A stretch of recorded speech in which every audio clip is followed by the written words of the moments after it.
We really ain't. No, we get mad at people sometimes. But who's the one that's behind all that? Who's the one stirring the fire back there? Who's the one really behind it? Paul said we don't fight against flesh and blood, but against powers and principalities. Powers want you to bow down to their authority. Principalities want you to live by their principles. In other words, they're dictating your lifestyle instead of you following Yahweh's. And when you do that, that's why book of Romans, Shaul, I think it's Shaul who writes Romans, he said, whomever you yield your members to, they own you. If they say it's okay to go ahead and do this, even though Yahweh says not to, then you're saying they own you, not Yahweh.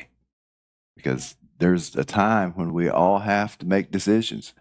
David said, search me, O Lord, see if there be any wicked way in me. Wicked has to do with rebelliousness. What is rebel? What is a rebel? He said, rebellion is as the sin of witchcraft. So someone who takes pride in being a rebel, they're a witch. In God's eyes, it's the same thing. What's a witch? A witch goes to familiar spirits, to demons for their authority to manipulate other people. That's the whole method. That's why I said, don't do that if you're trying to be a rebel. Because what happens when people want to brag about their rebellion? Well, this is what I do. We get the big head. Usually we throw our head back and we're wagging our heads. You read the scripture all the time. They said people will wag their heads.